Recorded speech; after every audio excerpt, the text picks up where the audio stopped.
There is a field in Wiltshire that has been ploughed for centuries. Farmers have walked its furrows, turned its soil, cursed its flintstones, and gone home without ever knowing what lay beneath their feet. Archaeologists walked past it too, for decades. Then, one summer afternoon in 2015, a drone went up. The air was dry, the grass was scorched by heat, and something appeared in the field that had no business being there. A shape, perfectly geometric, enormous, invisible from the ground but unmistakable from above. It was older than Stonehenge, older than the Egyptian pyramids, older than writing itself, and it had been hiding in plain sight for 5,000 years. Britain has a secret, not a small one, not a footnote in a history book. The British countryside, that patchwork of green fields and hedgerows and sleepy villages that the English are so fond of calling timeless, is in fact a graveyard. Not a graveyard of the dead, exactly, though there are plenty of those. It is a graveyard of civilizations, of cultures so ancient that we do not know their names, cannot speak their languages, and are only now beginning to understand what they built and why. Beneath the rolling hills of Wiltshire, beneath the chalk downs of Dorset, beneath the peat bogs of the Somerset levels, beneath the moorlands of Orkney and the fields of Pembrokeshire, there are structures that predate everything we were taught to think of as the beginning of human history. There are monuments that took generations to build, not because the people who built them were primitive, but because they were patient in a way that modern humans have entirely forgotten how to be. This is the story of what is buried beneath Britain, what it tells us about who we are, and why, after thousands of years, we are only just beginning to understand the people who put it there. We need to go back, a long way back. Further than most people are comfortable going, because the story of ancient Britain does not begin with the Romans. It does not begin with the Anglo-Saxons, or the Vikings, or even the Celts. It begins in the darkness after the last ice age, when the land we now call Britain was not even an island yet, and the people who walked it were doing so for the first time. Around 12,000 years ago, the ice retreated. The glaciers that had covered most of Britain for tens of thousands of years began to melt, and as they did, a landscape was revealed that no human had ever seen before. Raw, bare, carved by ice into shapes that would eventually become the hills and valleys we know today, the North York Moors, the Peak District, the Scottish Highlands, the Lake District. All of these were shaped by ice, and when the ice left, people followed. The first Britons were hunter-gatherers. They did not farm. They did not build permanent settlements. They moved with the seasons, following herds of deer and wild cattle, fishing rivers teeming with salmon, harvesting hazelnuts and berries from the forests that slowly spread northward as the climate warmed. For thousands of years, this is what Britain was. A wild place, sparsely populated, its people leaving almost no trace. Almost. In 2015, archaeologists working near the town of Blickmead in Wiltshire, less than a mile from Stonehenge, found something that rewrote the early history of the British Isles. They found the remains of a feast, burned and butchered bones of aurochs, the enormous wild cattle that once roamed Britain, radiocarbon, dated to around 8,500 years before the present, a single site where people had gathered repeatedly over hundreds of years, long before any monument was built in the area. This tells us something important. The land around Stonehenge was not chosen at random. It was already a special place, a gathering point, a location where people came together for thousands of years before the first stone was raised. The monument did not create the sacred landscape. The sacred landscape created the monument. But we are getting ahead of ourselves. Before we can understand what was built, we need to understand the people who built it. And to do that, we need to understand the single most important event in the prehistory of the British Isles. Around 6,000 years ago, farming arrived in Britain. Not gradually, not through some slow, peaceful exchange of ideas. The arrival of farming in Britain was, as far as modern genetics can tell, accompanied by a massive replacement of the existing population. The hunter-gatherers, who had lived in Britain for 5,000 years, were replaced, largely, by farmers migrating from continental Europe, specifically from the region of Anatolia in what is now Turkey, who had been spreading farming across Europe for centuries. These new people were different. They built things, permanent things. They cleared forests, planted crops, raised cattle and sheep, and they buried their dead in monuments that they intended to last forever. And in Britain, those monuments are still here. The oldest of them are long barrows. If you drive through the Cotswolds today, through that golden landscape of limestone villages and rolling hills, you might pass a sign pointing toward something called Hetty Pegler's Tump. This is not a joke. It is a Neolithic burial mound, a long barrow dating to around 5,700 years ago. It is a low grassy hump in a field, easy to dismiss as a natural feature of the landscape, unless you know what you are looking at. Inside it, reached by a narrow stone passage, are chambers where the bones of the Neolithic dead were placed, not as individuals, but as a collective. Skulls arranged in rows, long bones stacked like firewood. The dead mingled together, their identities dissolved into something communal. This tells us a great deal about how these people thought about death, about community, about the relationship between the living and the dead. The long barrow was not a tomb in the way we understand the word. It was a house for ancestors. The dead were not separated from the living. They were kept close, consulted, perhaps, or simply honored. The bones were sometimes moved, sometimes removed and carried elsewhere, as if the dead could travel. Hetty Pegler's Tump is not unusual. There are hundreds of long barrows in Britain, stretching from the Orkneys in the far north to the chalk downlands of Sussex in the south.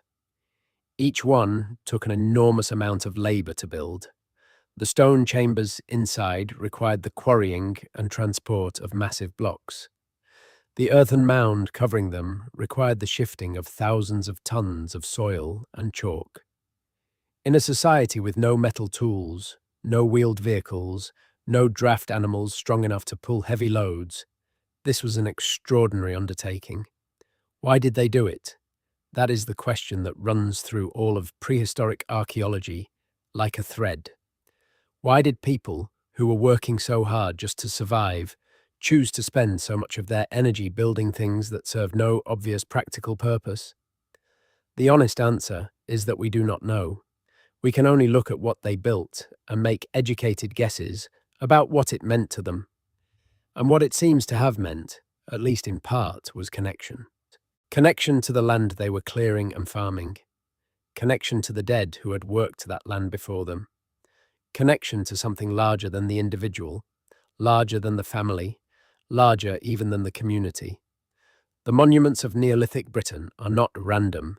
They are placed in the landscape with extraordinary care, aligned to the sun, the moon, the stars, to water and to hilltops and to ancient paths that crisscross the countryside. They are part of a system, a worldview made visible in stone and earth.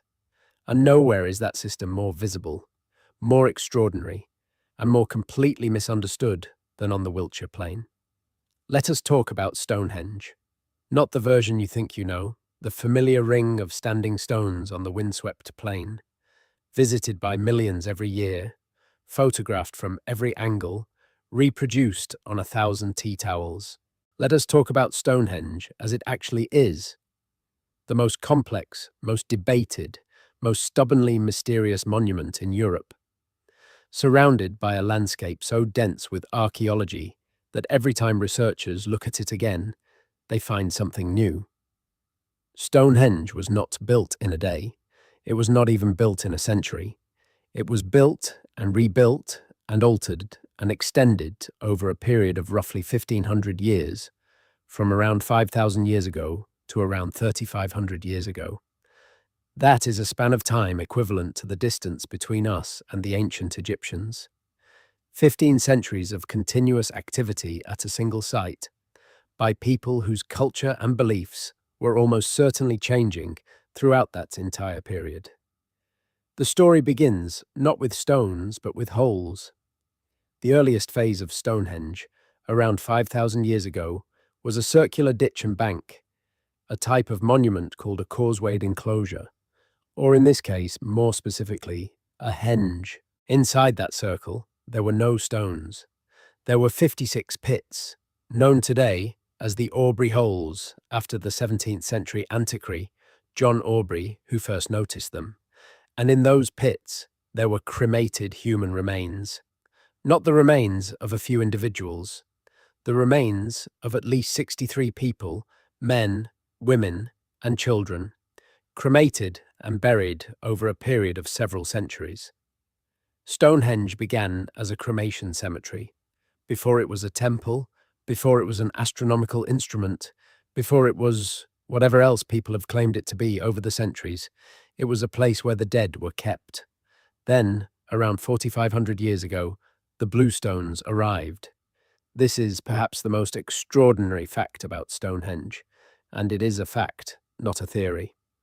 The smaller stones at Stonehenge, the ones called bluestones, 80 of them originally, each weighing between 2 and 5 tons, came from the Fragility Hills in West Wales, 250 miles away.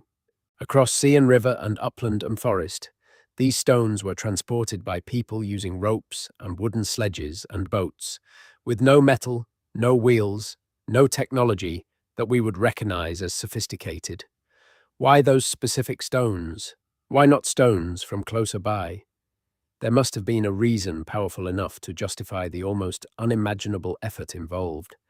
Some researchers have suggested that the Fragility Hills were themselves considered sacred, a place of healing or spiritual significance, and that the stones carried that power with them across the landscape. Others have pointed out that the route from Wales to Wiltshire passes through several other important Neolithic sites, suggesting that the journey itself was significant, a procession through a sacred landscape, rather than merely a logistical operation. We do not know, we may never know, but the fact that it happened is itself a kind of knowledge. These were not primitive people making primitive decisions. These were people with sophisticated beliefs, long-distance social networks, and the organizational capacity to mobilize hundreds of workers over decades to carry out a single monumental project. Then, around 4,300 years ago, came the Sarsen stones. The giant ones, the ones you see in every photograph, each one weighing around 25 tons, some weighing as much as 30. They came from Marlborough Downs, 25 miles to the north, which sounds more manageable than Wales until you try to imagine dragging a 25-ton stone across rough terrain using only ropes and wooden rollers. The Sarsens were shaped, dressed, ground and pounded into their final form with stone tools. The lintels on top of the uprights were fitted with mortise and tenon joints and tongue and groove joints, carpentry techniques applied to stone, techniques that required extraordinary precision and extraordinary planning. Whoever built Stonehenge was not guessing. They knew exactly what they were doing. But here is what most visitors to Stonehenge do not know, what the tourist literature tends to gloss over in favor of the more photogenic elements of the story. Stonehenge is not alone.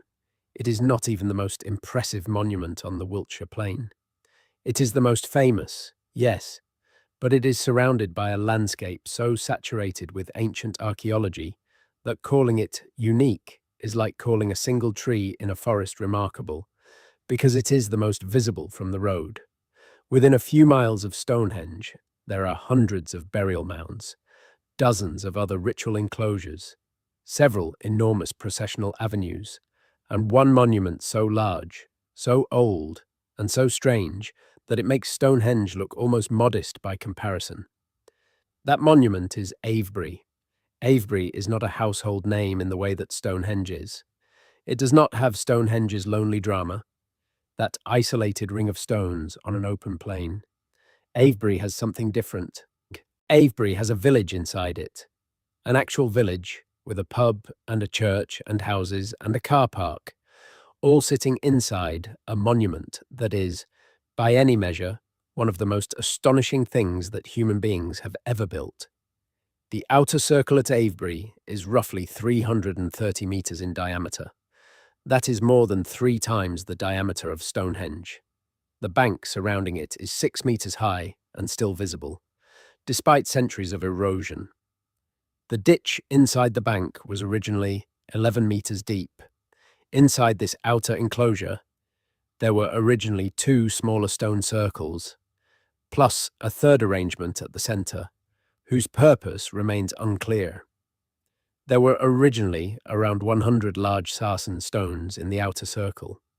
Most are gone now, destroyed during the medieval period by farmers and churchmen who considered them pagan abominations and broke them up to use as building material. But enough remain to give you a sense of what it must have been like.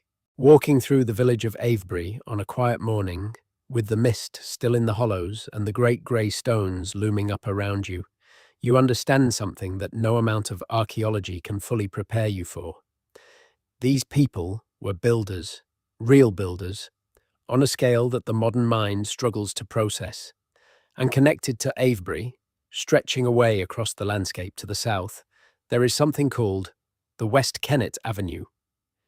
2 parallel rows of standing stones, originally of perhaps 100 pairs, stretching for nearly 2 miles through the fields toward another monument, a circular enclosure with a distinctive pear shape called the sanctuary. The avenue was a processional route, almost certainly, a pathway along which people moved during ceremonies whose nature we can only guess at.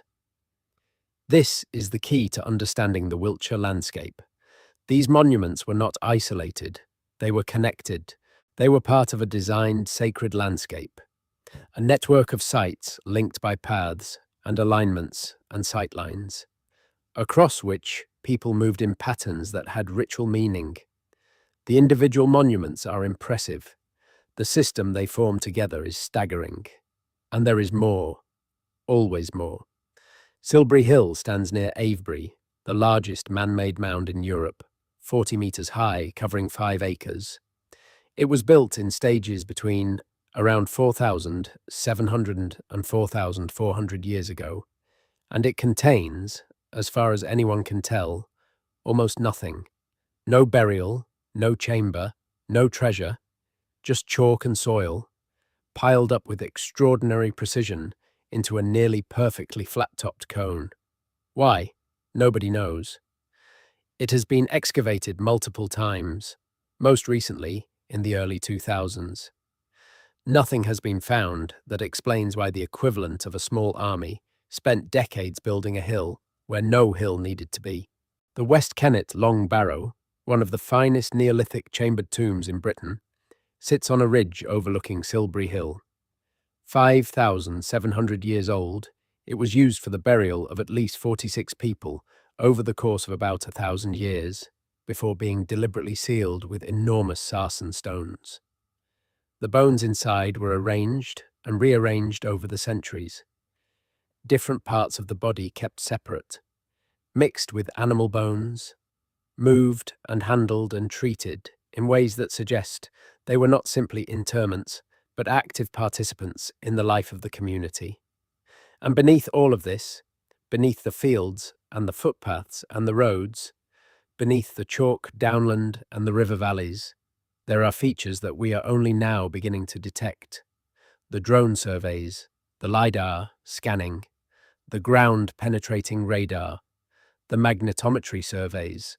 Every new technique reveals new structures, new enclosures, new burial grounds, new avenues and pathways and monuments that have been sitting in the soil, undetected, for thousands of years.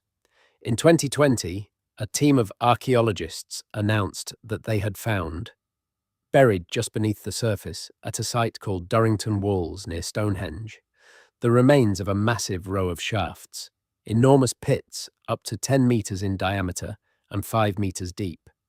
arranged in a roughly circular pattern more than 2 kilometers across. These pits date to around 4,500 years ago. They were not burial pits.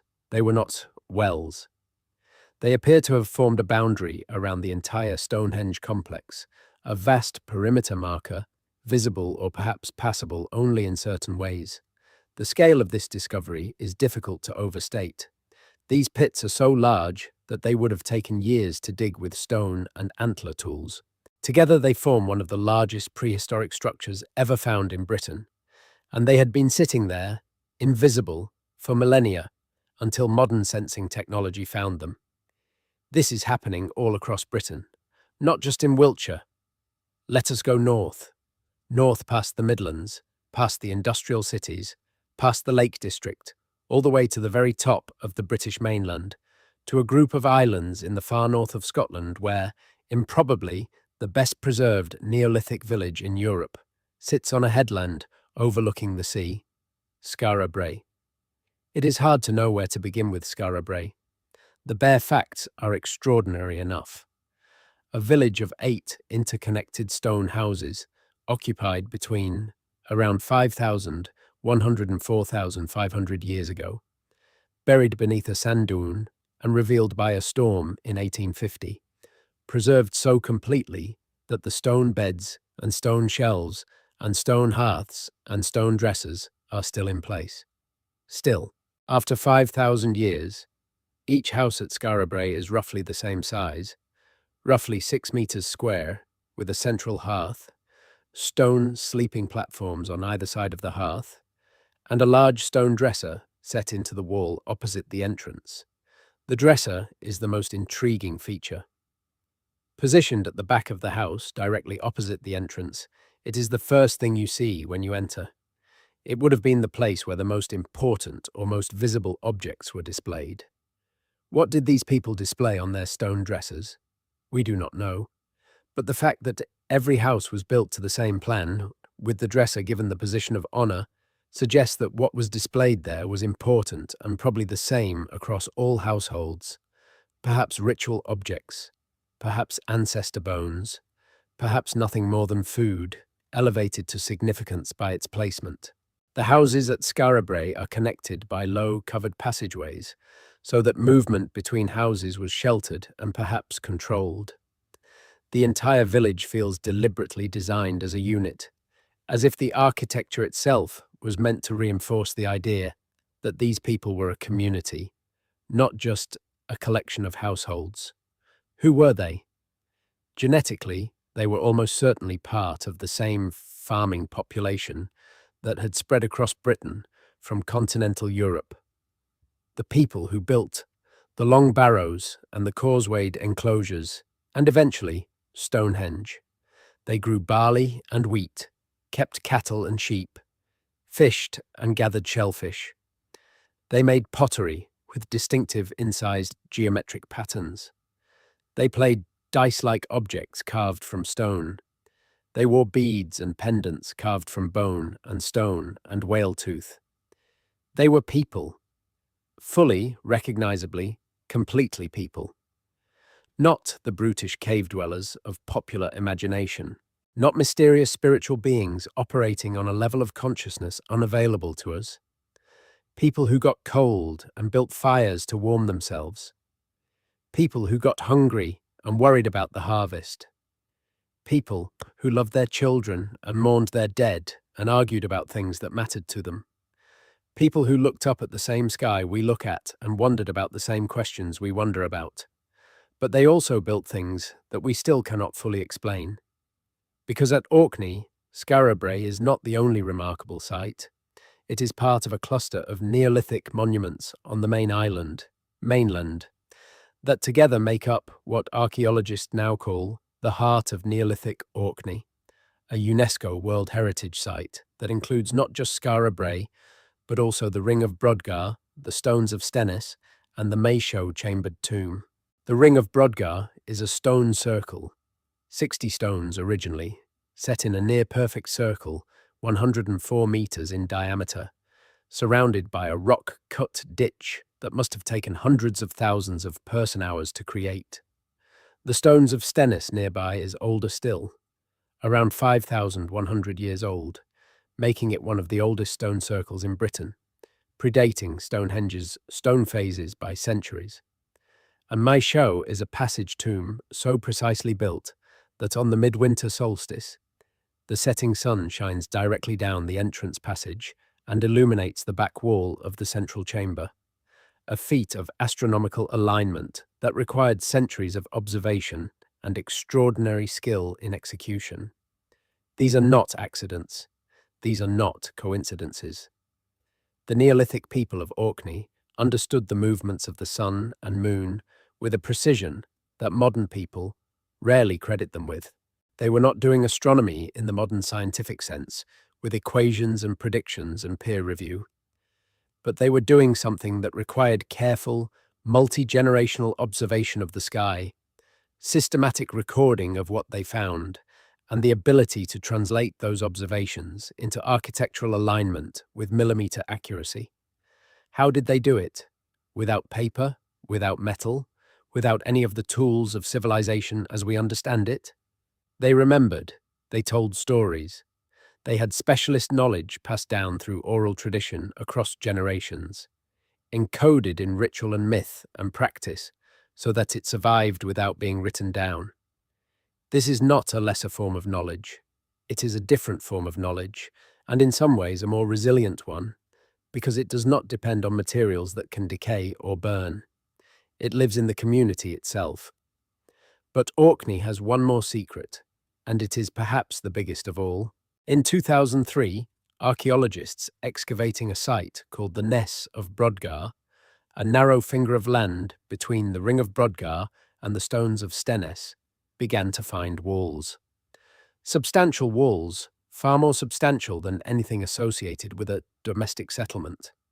The walls were painted, red and yellow and orange, geometric patterns covering stone surfaces in ways that suggest deliberate artistic intention. The buildings were large, some of them much larger than the houses at Avebury, with complex internal layouts and what appeared to be ritual or special purpose rooms. The Ness of Brodgar is still being excavated slowly and carefully, as it deserves. What has been found so far is enough to suggest that this was a major centre of Neolithic activity, perhaps the most important ritual site in northern Britain, a kind of temple complex that drew people from across a wide area to participate in ceremonies and feasts and communal activities that helped bind together a scattered population. In 2014, the excavators found evidence of a feast that took place around 4,300 years ago, close to the time when the site appears to have been deliberately decommissioned. The remains of at least 600 cattle and 400 red deer were found, animals that had been slaughtered and eaten in a single enormous event. This was not an ordinary meal. This was a communal gathering on an extraordinary scale, perhaps a farewell ceremony, a ritual closing of a site that had served its purpose, before the community moved on to whatever came next. What came next, in Britain as a whole, was the Bronze Age. The transition from the Neolithic to the Bronze Age in Britain is not a clean line. It is a gradual process, spread over several centuries, in which new technologies and new people began to change the cultural landscape. Around 4,500 years ago, a new group of people began arriving in Britain from continental Europe, bringing with them a new type of pottery, new burial practices, and eventually, bronze. These people are known to archaeologists as the Bellbeaker people, after the distinctive shape of their pottery. Genetically, they were quite different from the Neolithic farmers they were joining and eventually largely replacing, and with them came a shift in how people were buried.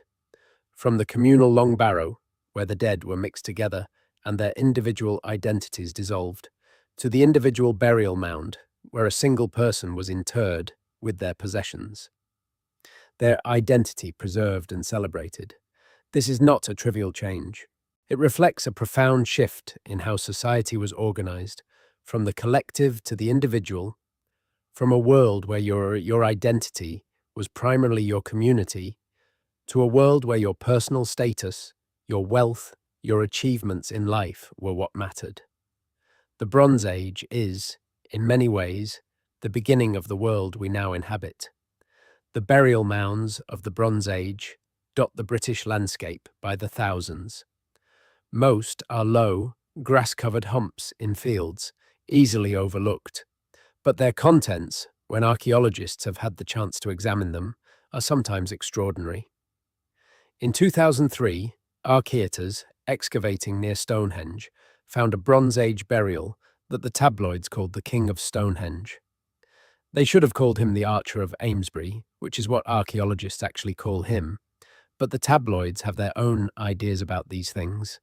The man buried near Amesbury, around 4,300 years ago, was not a king, but he was clearly someone of great importance. His grave contained more gold objects than any other Bronze Age burial found in Britain, including a pair of gold hair ornaments and 2 gold earrings. He had bronze knives, he had flint arrowheads. He had boar's tusks and a stone wrist guard. He had been buried with a cushion of moss under his knee, suggesting that he had a painful joint condition.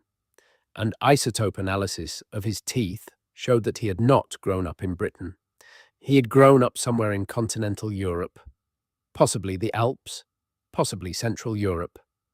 He had travelled to Britain from thousands of miles away, and he had died near Stonehenge and been buried there with extraordinary ceremony. Whether he came for the monument or whether he came for other reasons and simply died in the shadow of it, we cannot know. But the fact that he was buried there, with such wealth and such care, tells us that Stonehenge was still a place of significance, a place worth being buried near, more than 1,000 years after its first construction. Bronze Age Britain is not only about burial mounds. The landscape was being farmed with increasing intensity during this period, and the evidence of that farming is still visible from the air. Field systems, ancient boundaries, drove roads for moving cattle. All of these are preserved in the landscape, particularly on the chalk downlands where they were cut into the rock and so survived the later ploughing that destroyed them elsewhere. On Dartmoor in Devon, one of the most extensive Bronze Age landscapes in Europe, is still largely intact because Dartmoor was too poor and too remote to be intensively farmed in later periods. The Dartmoor landscape contains dozens of stone rows, some of them running for miles across the moor, hundreds of burial cairns, and several stone circles, all embedded in a field system that was laid out around 3,500 years ago and has barely changed since. Walking on Dartmoor, you are walking in a landscape that has been essentially preserved in amber since the Middle Bronze Age, a rare and extraordinary thing. At Grimspound on Dartmoor, there is a Bronze Age settlement, a walled enclosure containing around 24 hut circles, the remains of stone-walled roundhouses that were occupied around 3,000 years ago. The enclosure wall, built of massive granite boulders, is still standing to shoulder height in places. Inside, the floor plans of the houses are clear, the hearths visible, the entrances oriented away from the prevailing wind. These were sensible, practical buildings, put together by sensible, practical people who knew their landscape intimately and built accordingly. And yet, alongside the practicality, there was always something else, something that went beyond the merely functional. Because scattered across the Bronze Age landscape, deposited in rivers and bogs and buried in the ground, are objects that were clearly not made for everyday use. Bronze Age Britain produced some of the finest metalwork in prehistoric Europe. Shields and cauldrons, swords and axes, torques and dress fasteners, all made to a standard of craftsmanship that was genuinely extraordinary. And many of these objects were never used. They were made to be given away, to be offered, to be deposited in rivers or bogs or buried in the ground as gifts to whatever powers the Bronze Age Britons believed governed the world. The rivers of Britain during the Bronze Age must have been treasure houses. The Thames alone has yielded hundreds of Bronze Age weapons and tools, many of them still sharp, still functional, clearly not discarded as rubbish, but deliberately offered to the river. Swords found in the Thames still have their hilts attached, still have traces of their sheaths. These were not broken weapons thrown away. These were complete, functional, valuable weapons offered to the water. This practice of depositing objects in water is found across Bronze Age and Iron Age Europe, and it tells us something important about the worldview of these people. The boundaries between the human world and whatever lay beyond it were not fixed. Rivers and lakes and bogs were places where those boundaries were thin, where communication with other powers was possible. The offering was a gift, and gifts create relationships, obligations, connections across boundaries. The most famous water deposit in Britain is not from the Bronze Age, but from slightly later, and it is perhaps the most evocative single object in the entire collection of British prehistory. The Battersea Shield. Found in the Thames in the 19th century, the Battersea Shield is a masterpiece of Iron Age metalwork. It is not actually a functional shield. It is too thin, too delicate, too precious to have been used in battle. It was made to be seen, to impress, and then to be given away. The decoration on its surface, red enamel set into swirling, flowing patterns of Latin-style Celtic art, is among the finest ever produced anywhere in the ancient world. It was offered to the Thames, almost certainly, given to the river as a gift, and the river kept it for 2,000 years before giving it back. But we have jumped ahead. We are in the Iron Age now, and to get to the Iron Age, we need to pass through something that changed Britain profoundly. Something that archaeologists are still debating, the question of whether there ever was a Celtic invasion. For most of the 20th century, the standard account of British prehistory included a wave of Celtic invaders from continental Europe, arriving in the later Bronze Age and Iron Age, bringing with them the Celtic languages and the Celtic culture that produced the art and mythology we now associate with ancient Britain and Ireland. The Celts, in this account, were conquerors, and the culture they brought replaced what had come before. Modern genetics has complicated this picture considerably. The evidence from ancient DNA suggests that there was no single large-scale Celtic invasion of Britain. The genetic composition of Britain during the Iron Age was not dramatically different from what it had been during the Bronze Age and late Neolithic. There were movements of people, of course, there always are, but nothing on the scale of the earlier Bell-Beaker migration or the earlier Neolithic farming transition. What does seem to have happened is a gradual spread of Celtic languages and cultural practices through existing networks of trade and exchange, the same way ideas and fashions spread today, without requiring the physical movement of large numbers of people. The people who built the hill forts of Iron Age Britain and made the extraordinary metalwork of the Latin period were probably largely descended from the people who had built the Bronze Age field systems and buried their dead in round barrows, who were in turn largely descended from the people who had built Stonehenge and Avebury. Britain's population has always changed, always absorbed new people and new ideas, but there is more continuity in British prehistory than the old narrative of waves of invasion suggested. And the Iron Age in Britain is remarkable on its own terms, regardless of where the people came from. Hill forts. If you look at a map of Iron Age Britain and mark every hill fort on it, the map becomes almost entirely covered. There are hundreds of them, from the massive complexes like Maiden Castle in Dorset to the small, simple enclosures on minor hilltops across the country. They were built from around 3,000 years ago onward, and they represent something about Iron Age society that is both straightforward and, on reflection, deeply puzzling. Hill forts are defensible, that is obvious. Built on high ground, surrounded by ditches and ramparts, with carefully controlled entrances, they are clearly designed with defense in mind, but many of them show very little evidence of actual warfare, of attacks or sieges or violent conflict, and many of the largest ones contain evidence of large populations living inside them permanently, with streets and houses and workshops and storage buildings, a whole urban infrastructure behind their defensive walls. Maiden Castle in Dorset is the largest and most complex hill fort in Britain. Its ramparts, now grass-covered but still enormously impressive, enclose an area of nearly 50 acres. The outer ramparts are up to 30 metres across at their base and 6 metres high. The entrances are elaborately complex, a maze of earthworks designed to funnel and confuse anyone approaching with hostile intent. At its peak, Maiden Castle may have housed several thousand people, but Maiden Castle was also a sacred site. In the centre of the enclosure, underneath the later Iron Age settlement, archaeologists found the remains of a causewayed enclosure dating to the Neolithic period, 4,000 years before the hill fort was built.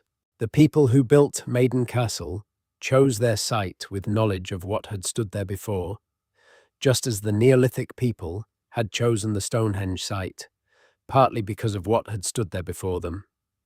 The deep past was not dead to Iron Age Britons. It was present, accessible, meaningful. Old monuments were incorporated into new ones. Ancient sites were reused and reinterpreted. The landscape was not just a physical environment. It was a record, a text written in earth and stone, and its people could read it. Iron Age Britain was not a unified culture.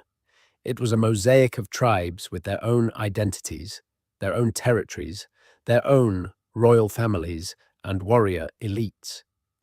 We know their names from Roman sources: the Iceni in what is now Norfolk, the Catuvelloni in the home counties, the Trinovantes in Essex, the Brigantes in Yorkshire, the Silures in South Wales, dozens more, each with their own centres of power, their own coinage, their own alliances and rivalries. These were sophisticated societies. They had coinage for trading.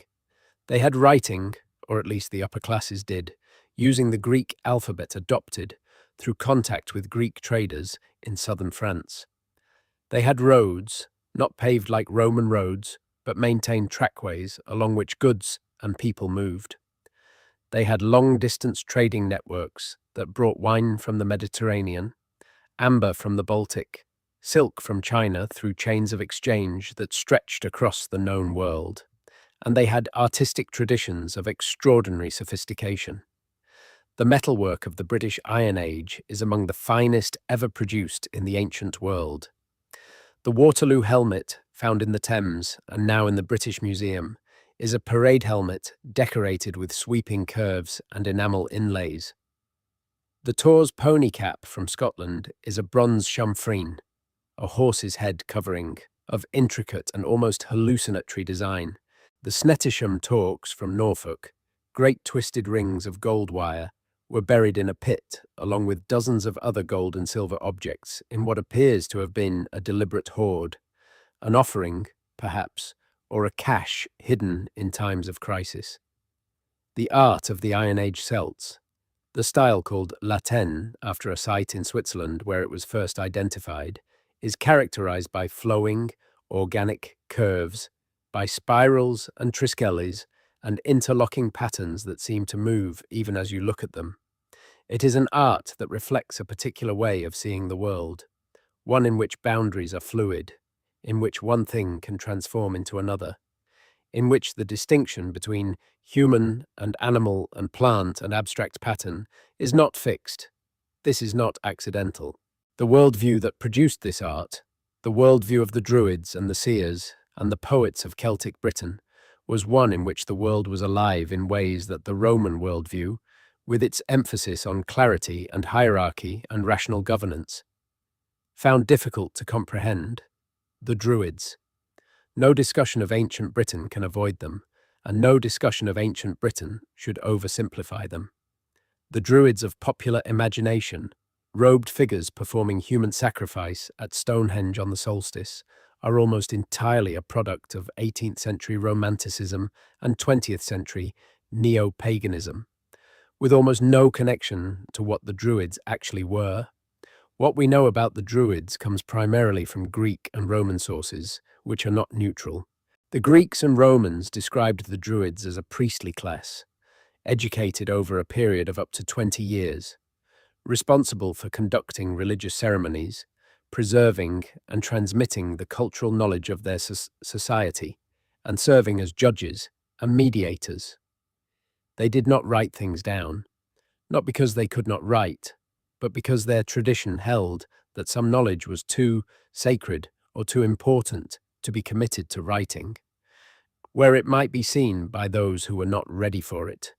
Roman sources mention human sacrifice in connection with the Druids, and this has loomed large in the popular imagination.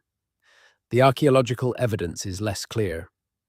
There is some evidence of human sacrifice in Iron Age Britain, most notably in the form of bog bodies, people whose bodies were preserved in peat bogs and who appear to have been killed in ways that suggest ritual rather than simple execution.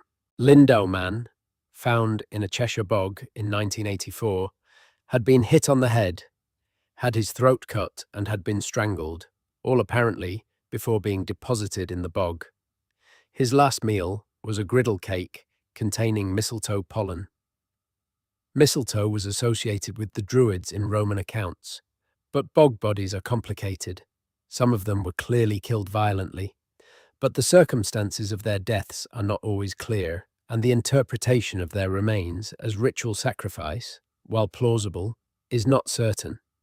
What is certain is that they were treated differently from the normally buried dead, which itself suggests that something out of the ordinary was happening. The Druids, whatever they actually were a feature of Iron Age British life for centuries.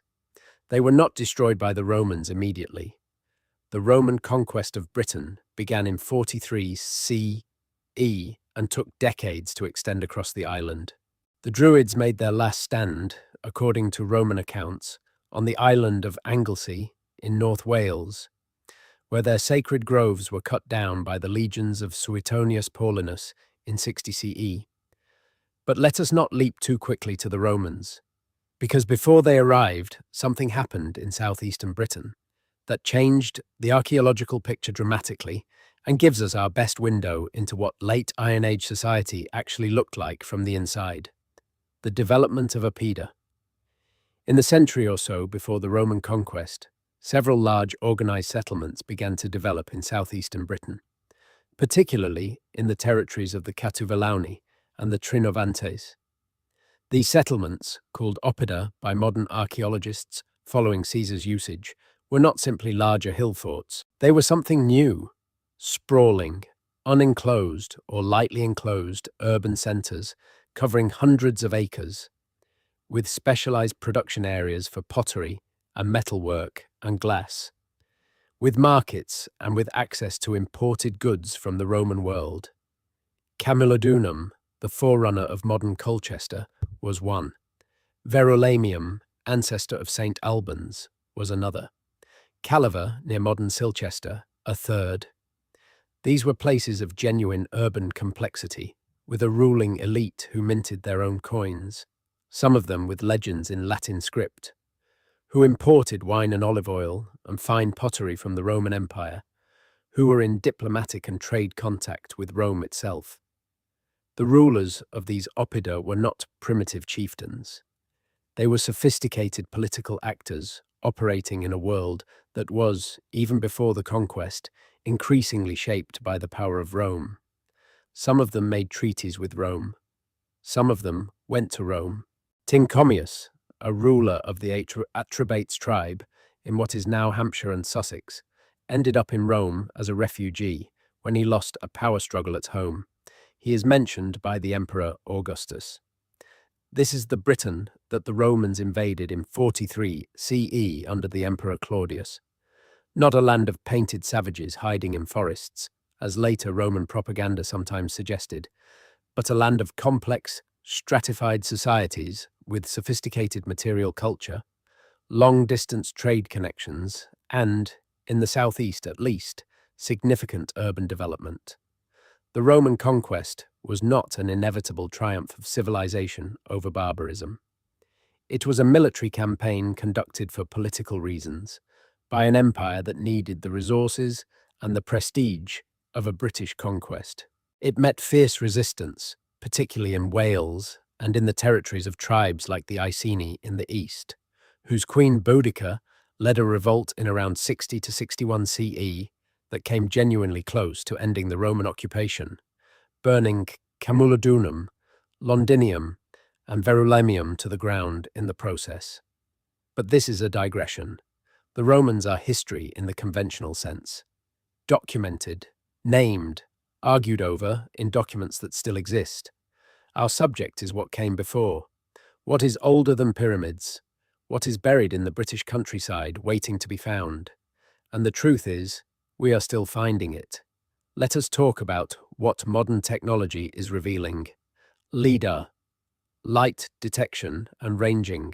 A technology that fires millions of laser pulses at the ground from an aircraft and measures the reflection time with extraordinary precision, creating a three-dimensional map of the surface that can see through grass and low vegetation and reveal the faint traces of earthworks that are invisible to the naked eye. LIDAR has transformed our understanding of the British landscape in the last 2 decades. Monuments that had never been recorded have been found in their thousands. Trackways, field systems, enclosures, ritual sites, all revealed by the subtle variations in ground level that the human eye cannot detect, but that laser pulses can measure to within centimetres. In the Forest of Dean in Gloucestershire, LIDAR surveys have revealed a remarkably complete Iron Age landscape, including a network of fields, settlements, and trackways that had been hidden beneath the forest canopy for centuries. In the Vale of Pewsey in Wiltshire, LIDAR has revealed a previously unknown henge monument, complete with bank and ditch, that was invisible from the ground because it had been almost entirely ploughed flat. In the Scottish Highlands, LIDAR has revealed the remains of hundreds of small farmsteads dating to the Iron Age and early medieval period, clustered in valley bottoms that were later cleared of their population during the 18th century Highland clearances. Every survey reveals more. The more precisely we look, the more we find. Britain is not a land that has been fully explored and catalogued. It is a land that is still being discovered. Magnetometry surveys, which detect variations in the magnetic properties of soil caused by the presence of archaeological features, have been similarly revelatory. Buried pits and ditches, hearths and kilns, areas of burning and areas of deliberate deposition all show up in magnetometry surveys as variations in the magnetic field that can be mapped across an entire landscape in a matter of days. The Stonehenge Hidden Landscapes project, running from 2010 to 2014, used a combination of magnetometry, ground-penetrating radar, Earth resistance survey, and other non-invasive techniques to map the entire landscape around Stonehenge to an unprecedented level of detail. The results were extraordinary. Dozens of previously unknown monuments were identified, including a massive wooden structure beneath the Dorrington Walls henge and a long barrow buried beneath the Stonehenge car park. The project revealed that the Stonehenge landscape was far more densely occupied and monumentalized than anyone had previously suspected. And the Stonehenge Riverside project, running roughly concurrently, used traditional excavation to explore the avenue connecting Stonehenge to the River Avon, finding that it followed a natural chalk ridge that had been created by the movement of glacial meltwater thousands of years before the monument was built. The people who built Stonehenge had found a natural feature in the landscape that pointed directly at the midwinter sunrise when viewed from the monument, and they had incorporated it into their design. The avenue was not built, it was found, and it was found because these people understood their landscape with a depth and intimacy that is hard for modern people to imagine. This is perhaps the most important thing to take away from all of this. Not any specific fact about any specific monument, though the facts are remarkable. The most important thing is the relationship these people had with their landscape. We live in a world where most people are essentially disconnected from the land they inhabit. We do not know the names of the hills around our towns. We do not know which direction the sun rises in winter versus summer.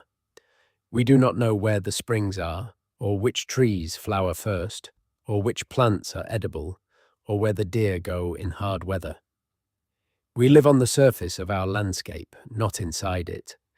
The people who built Britain's ancient monuments lived inside their landscape. They knew it the way we know our own faces. Every feature had a name and a meaning. Every seasonal change was marked and anticipated. The sun and the moon were not decorative features of the sky. They were the fundamental organizing principles of existence, governing the planting and the harvest, and the movement of animals and the timing of ceremonies. And out of that deep relationship with the land came the monuments, not as random expressions of ambition or religious fervor, but as responses to the landscape itself, as ways of marking and celebrating and communicating about a world that was alive with meaning in every direction. Let us visit a few more of the places where that world is most visible. The Cerney Abbas Giant. On a hillside above the village of Cerney Abbas in Dorset, cut into the chalk so that the white rock shows through the turf, there is a figure of a man, naked, carrying a club, sporting an enormous and very obvious erection. He is 180 meters from head to toe. He has been there for a long time. How long? This is the question to which nobody has yet been able to give a completely satisfactory answer. The Cerney Abbas giant was first mentioned in written records in the 17th century. For most of the 20th century, he was believed to date from the Roman period or the early medieval period, possibly representing the Roman god Hercules or a post-Roman figure. Uffington Whitehorse, the beautiful stylized horse cut into the chalk above Uffington in Oxfordshire, has been dated by optically stimulated luminescence to around 3,000 years ago, firmly in the Bronze Age. Could the Cerney Abbas giant be similarly ancient? In 2021, the National Trust, which owns the site, commissioned an optically stimulated luminescent study of the Cerney Abbas giant. The results were surprising. The giant appears to date to between the 5th and 10th centuries CE, the Anglo-Saxon period, much more recent than many had hoped. But even this is not certain. Chalk figures require regular maintenance, their sediment replaced as it washes away, and any dating of a maintained figure is complicated by the question of whether you are dating the original cutting or a subsequent maintenance episode. What is certain is that chalk hill figures are a specifically British phenomenon, found nowhere else in the world, and that several of them are genuinely ancient. The Long Man of Wilmington in East Sussex may also date to the Anglo-Saxon period, but Uffington Whitehorse, at 3,000 years old, is genuinely prehistoric, and the tradition of cutting figures into chalk hillsides may be much older still. The White Horse itself is extraordinary. At 110 meters long, it is visible from miles away, and it has a flowing, abstract quality that looks almost modern, more like a contemporary design than something 3,000 years old. Its style is related to the abstract animal imagery of Bronze Age and Iron Age metalwork, the same flowing curves and simplified forms that appear on the Battersea shield and the Tor's pony cap. Someone with an artist's eye and an artist's skill cut this creature into the hillside, and their work has lasted 3 millennia. Below the White Horse, at the foot of the hill, there is a flat-topped knoll called Dragon Hill, where local legend says St. George killed the dragon, and the bare chalk on its summit is where the dragon's blood fell. This is a post-Christian retelling of a much older story, almost certainly. The hill is artificial or substantially modified, and its position in relation to the White Horse and to the nearby Uffington Castle hill fort suggests that this was once a significant ritual landscape, its meaning long forgotten, but its power somehow preserved in the folk memory of dragon and saint. Britain is full of these hidden layers, the Christian overlay on a pre-Christian landscape, the Victorian retelling of a medieval legend that itself preserves a memory of something older still. Archaeology is not just about finding objects in the ground. It is about reading these layers, understanding how each generation has reinterpreted what came before, and sometimes, occasionally, with patience and luck, seeing through all the layers to something real and ancient at the bottom. Let us talk about Stonehenge one more time, because we have not finished with it. A team of researchers announced a new study of the bluestones at Stonehenge, and their findings forced a reassessment of everything we thought we knew about how and why the monument was built. The bluestones, as noted earlier, came from the Fragility Hills in Wales, but the new study, combining geological analysis with a re-examination of the archaeology, suggested something remarkable. At least some of the bluestones did not begin their journey at the Fragility Hills. They began at a previously identified site called Warne Moorn, a dismantled stone circle in Pembrokeshire that was built around 5,300 years ago, making it one of the oldest stone circles in Britain. Warne Moorn was built and then deliberately dismantled.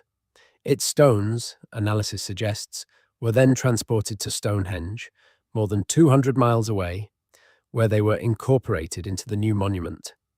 This means that Stonehenge was not simply built with stones from a sacred landscape. It was built with stones from an existing sacred monument, a monument that was taken apart and carried across Britain to be rebuilt in a new form, in a new place. This changes the story completely. This suggests that the building of Stonehenge was not the beginning of something, but part of a much longer process of movement and transformation, in which monuments, and perhaps the communities associated with them, migrated across the landscape, carrying their sacred objects and their sacred traditions with them as they went. Who moved? Who made the journey? Why did an entire community pick up its most sacred stones and carry them 200 miles to a new home? We cannot know, but we can imagine. We can imagine people who had lived in the Fragility Hills for generations, farming and fishing and maintaining their stone circle, and who, for reasons we will never fully understand, decided to move. Perhaps there was drought. Perhaps there was conflict. Perhaps there was a prophecy, or a vision, or simply a restlessness, a sense that the world was calling them somewhere else. And they took their stones with them, the most important things they owned, the objects that connected them to their ancestors and their beliefs. They dismantled their circle, carried the stones across mountains and rivers and sea, and rebuilt it in a new place, where it would endure for another 4,000 years. This is what ancient Britain was. Not a static landscape with static people performing static rituals in static monuments.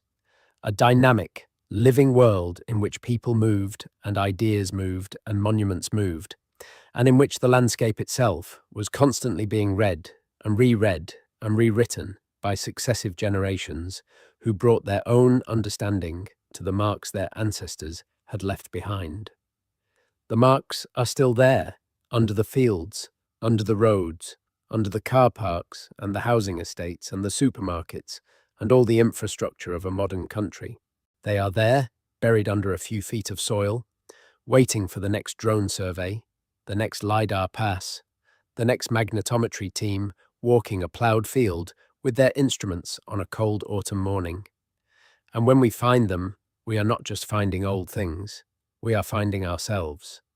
Because the people who made these marks were not different from us in any fundamental way. They were curious and creative and afraid of death and hungry for meaning and desperate to leave something behind that would outlast them. They worked hard and they loved their children and they argued about resources and they celebrated the changing of the seasons and they buried their dead with ceremony. They were us 5,000 years earlier, and the things they built are still here. Let us go deeper into the landscape. Let us look at some of the places that even many archaeology enthusiasts have never visited. Some of the sites that sit quietly in the British countryside, doing nothing, being nothing to most passers-by, and yet containing within themselves entire stories of what it meant to be human at the edge of prehistoric time. Thornborough Henges in North Yorkshire. 3 large circular earthworks, each roughly 240 metres in diameter, arranged in a line that mimics the alignment of the 3 stars of Orion's belt. They were built around 5,000 years ago, in the Neolithic period, and they were used and modified through the Bronze Age and probably into the Iron Age. The earthworks were coated in white gypsum at some point during their use, making them gleam in sunlight and moonlight alike, visible from miles away. Thornborough has been called the Stonehenge of the North, though it lacks the drama of Stonehenge's surviving stones, the henges themselves being only earthworks now. But in its time, it was almost certainly as significant. A major regional centre of ritual activity, a place where people from across northern Britain gathered at significant times of year. It is currently under threat from quarrying. The gypsum deposits in which the henges are embedded are commercially valuable, and despite Thornborough's extraordinary archaeological significance, it does not yet have the same level of legal protection as Stonehenge. This is a reminder that the ancient landscape of Britain is not secure. It is under constant pressure from development, from agriculture, from quarrying and road building, and all the other demands that a modern society places on its land. Every year, sites are damaged or destroyed. Every year, something is lost forever. The Flag Fen Bronze Age site near Peterborough, discovered in 1982 by archaeologist Francis Pryor, Flag Fen is a remarkable survival. In the Bronze Age, what is now the flatlands east of Peterborough was a fenland, a waterlogged landscape of shallow lakes and reed beds. And in this fenland, around 3,000 years ago, people built a wooden platform. Actually, platform is too modest a word. They drove 60,000 timber posts into the waterlogged ground and laid planks across them, creating an artificial island or walkway that extended for nearly a kilometre across the fen. On this platform, objects were deposited, swords and daggers and spears and brooches and tools, many of them deliberately broken before being placed in the water. This went on for over 400 years. What was Flag Fen? A boundary marker, perhaps. The platform may have defined the boundary between two territories, and the objects deposited there may have been offerings that sealed agreements or acknowledged the power of the boundary. Or it may have been a ritual centre, a place where communities gathered to make offerings to the watery powers that controlled the fen, or both, or something else entirely. What makes Flag Fen extraordinary is that the waterlogged conditions that made it a sacred site also preserved it. Wood that would normally have decayed completely in a few centuries is still there, still identifiable, still able to be dated and analysed. The organic remains that survive at Flag Fen tell us things about Bronze Age life that dryland sites simply cannot. We know what species of tree were used. We know when the trees were felled. We can read the grain of the wood and understand how it was worked. But the water table that preserved Flag Fen is now falling, as drainage schemes and water extraction lower the groundwater across the fens. As the wood dries out, it decays rapidly. Flag Fen is disappearing. Some of it has been excavated and preserved in a visitor centre. The rest is being lost, year by year, to the drying and the oxidation that thousands of years of waterlogging protected it from. This is another kind of loss, quieter and slower than the dramatic loss of a monument to a quarry or a road, but just as real. The ancient landscape of Britain is not stable. It is dynamic, always changing, and always at risk. Let us talk about the people whose voices we never hear. We know, from modern genetics, that the British landscape has been continuously inhabited for at least 12,000 years. We know that the population has changed, sometimes dramatically, through migration and mixing.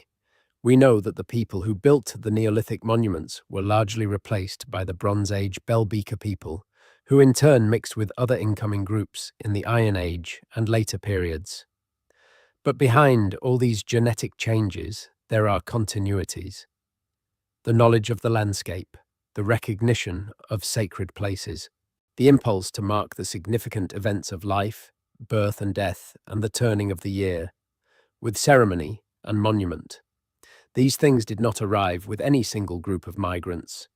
They are human universals, expressed in different ways by different cultures at different times, but always present. The people who built Stonehenge left no written records. They left no art that we can read in any conventional sense. They left monuments, and they left the traces of their daily lives in the soil, and they left their own bodies, burned and buried, in the earth they had transformed. And they left something else. They left the landscape itself, shaped and marked and used in ways that have influenced every subsequent generation, including our own. The reason that Avebury is where it is, and that Stonehenge is where it is that these places were sacred before the monuments were built. Something about them, their position in the landscape, their relation to water and stone and sky, drew people there again and again, generation after generation, each one building on what the previous generation had done. And even now, in the 21st century, those places draw people. Millions of visitors a year go to Stonehenge. Tens of thousands go to Avebury. Thousands go to Skara Brae and to Maeshowe and to the Ness of Brodgar and to Wayland's Smithy and to the countless other sites that are still accessible and still visited. They go for different reasons, some because they are interested in archaeology, some because they are interested in spirituality, some because they just want to stand in a field with old stones in it and feel something they cannot quite name. That feeling is real. It is not mystical. It is a human response to evidence of other human lives lived with intensity and meaning in the same landscape. The recognition that the ground you are standing on has been stood on before, and stood on before that, and before that, all the way back to the beginning. Britain's ancient sites are not museum pieces. They are not simply interesting historical artifacts. They are evidence of something that matters, that human beings have always made meaning out of their world, have always used their creativity and their intelligence to try to understand and communicate and connect, and that the marks they leave behind outlast them by millennia. The pyramids of Egypt are often cited as the oldest great monuments, and they are certainly among the most famous. But the long barrows of Britain, the chambered tombs of Orkney, the stone circles of Wiltshire and Aberdeenshire, these are older. They were old when the pyramids were being built. They were old when the first pharaoh united Egypt. They were built by people who lived and died thousands of years before the civilizations that most people think of as ancient. Something ancient is buried beneath the British countryside. Many things. More things than we have yet found. More things than we may ever find. They are there in the chalk and the clay and the peat and the sand, waiting for the drone and the laser and the careful brush of the excavator, waiting for us to notice them, to take them seriously, to try to understand what they are telling us about who we are and where we come from. And what they are telling us, if we listen carefully, is this: you are not the first. The landscape you inhabit has been inhabited before, by people who cared about it deeply, who shaped it deliberately, who left their mark on it in ways that have lasted thousands of years. The world you live in is not new. It is old, older than you can easily imagine, and it is full of traces of the people who made it what it is. That is not a reason for complacency. It is a reason for humility, and for curiosity, and for the particular kind of wonder that comes from standing in a field in Wiltshire or Orkney or Dorset and realizing that the ground beneath your feet is a library and that most of the books in it have not yet been opened. We are at the beginning of understanding what ancient Britain actually was. Every new technology, every new excavation, every new analysis of old bones and old teeth and old soil reveals something we did not know before. The picture is getting richer and more complex and more interesting every year. The field in Wiltshire, where the drone revealed the buried monument, the one we started with. The farmers who ploughed it without knowing what lay beneath. The archaeologists who walked past it without seeing it. And then the drone, going up on a dry summer afternoon, and the shape appearing in the parched grass. That is how it happens, not with a dramatic discovery in a Hollywood sense, not with a single eureka moment, but with patience and technology and the willingness to look again at places that seem to have already been thoroughly understood and to see in the difference between green grass and yellow grass on a hot day in Wiltshire. The ghost of something 5,000 years old. Ancient Britain is not just the past, it is the ground beneath our feet, and every time we look carefully, it looks back. The sites we have explored in this account represent only a fraction of what exists, and only a fraction of what has been found. Britain contains an estimated 150,000 listed monuments, meaning sites of sufficient significance to be protected by law. But archaeologists estimate that the true number of sites, listed and unlisted, is many times higher, perhaps several million individual features scattered across the landscape. Every field in Britain potentially contains archaeology. Every ploughed field is potentially destroying it, slowly, year by year, as the plough cuts a little deeper and the topsoil thins and the fragile evidence of ancient occupation is mixed into the disturbed layer and lost. This is not a criticism of farmers who are doing what they need to do to feed people. It is simply a fact about the fragility of the record and the urgency of recording it before it is gone. The relationship between development and archaeology in Britain is a constant negotiation. When a new road is built, archaeologists get to excavate ahead of the machines. When a new housing estate is planned, a field evaluation is required. These are positive things, and they have produced some of the most significant discoveries of recent decades. The Heathrow Terminal 5 excavation produced a major Bronze Age site. The Crossrail tunnelling under London produced Roman and medieval finds of enormous significance. The A14 road upgrade in Cambridgeshire revealed a remarkable sequence of prehistoric and Roman occupation. But the sheer scale of development in modern Britain means that archaeologists are always playing catch-up. For every site that is properly evaluated and recorded, there are others that slip through the net, or are considered too minor to investigate, or are simply not caught by the regulatory system. And for every site that is excavated ahead of development, the archaeology is destroyed. Excavation is, in the end, a controlled form of destruction. You can recover the information, or most of it, but the site itself is gone. This is why non-invasive survey techniques, the drones and the LiDAR and the magnetometry, are so important. They allow us to find and record and understand sites without destroying them, to build up a picture of the ancient landscape without removing what remains of it.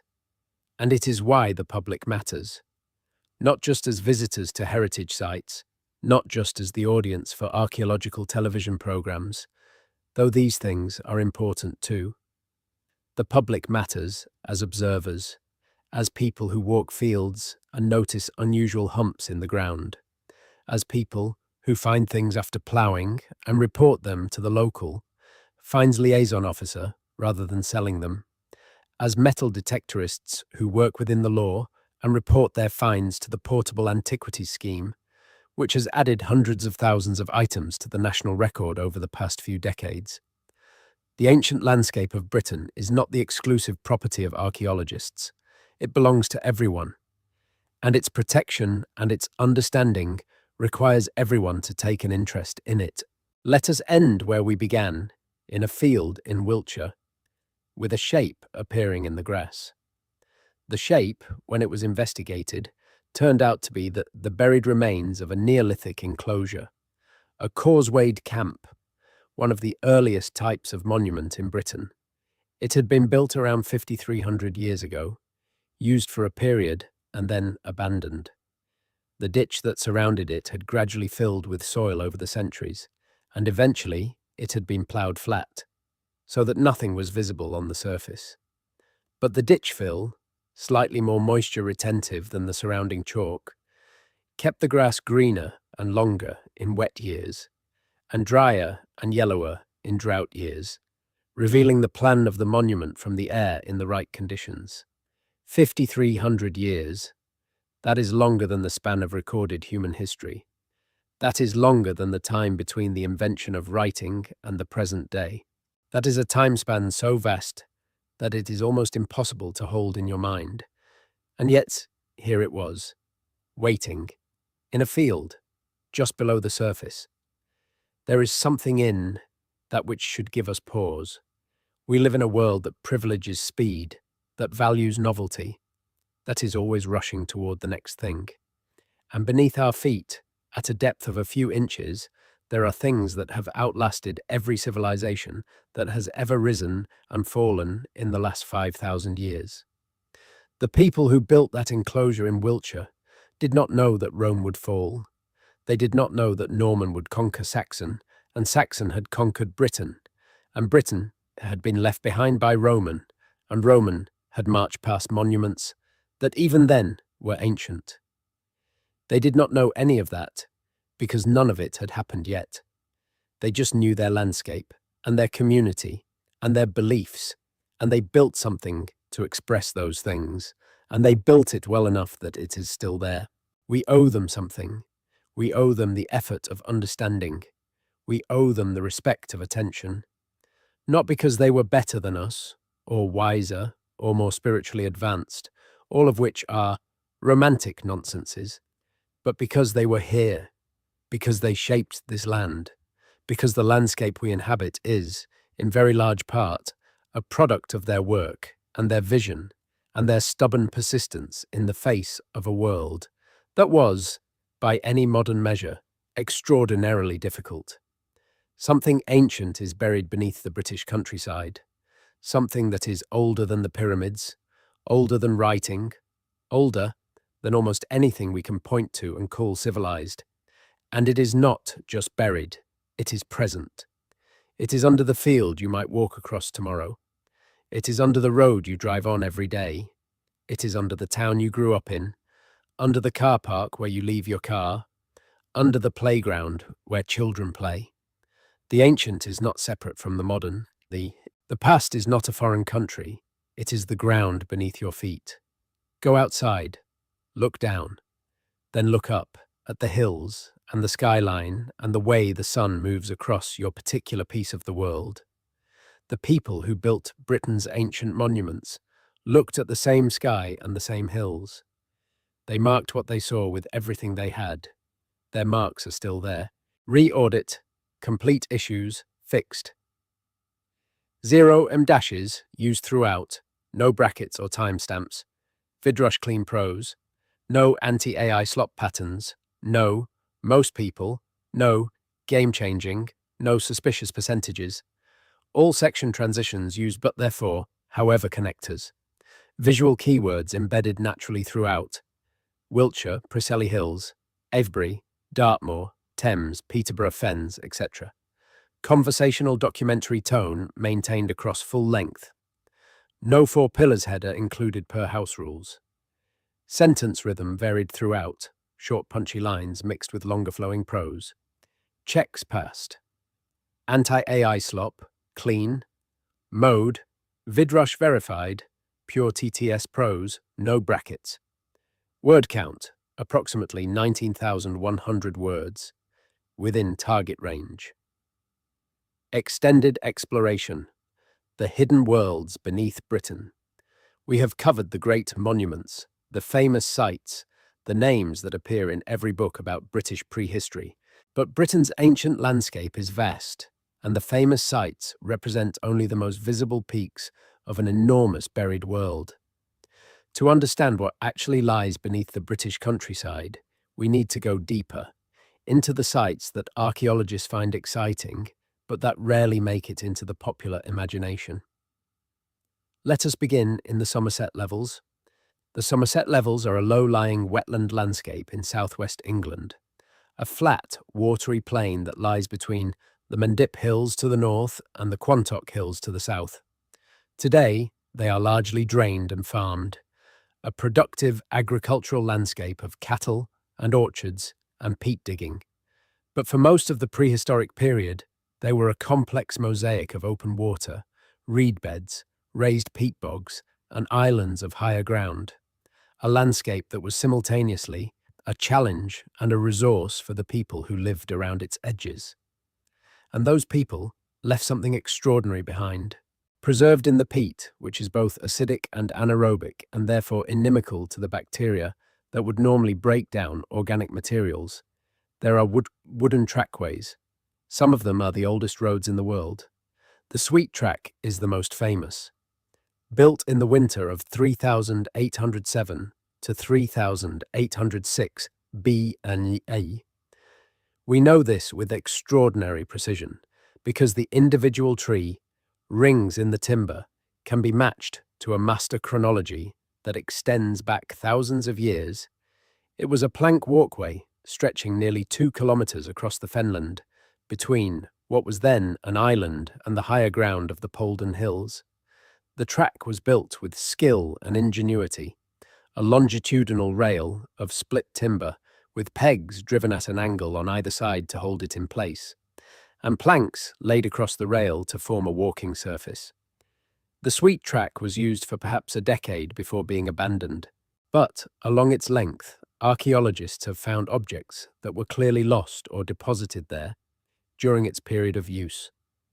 A jadeite axe of extraordinary quality, too fine to have been used for practical purposes, probably brought from the Alps as a prestige object and either lost or deliberately offered to the wetland.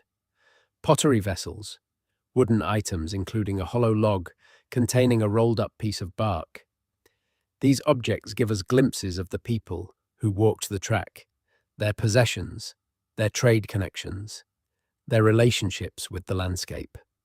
The Sweet Track was preceded by the Post Track, an earlier trackway built around 3838 BCE, and it was itself one of many trackways built across the Somerset levels over the next 3,000 years.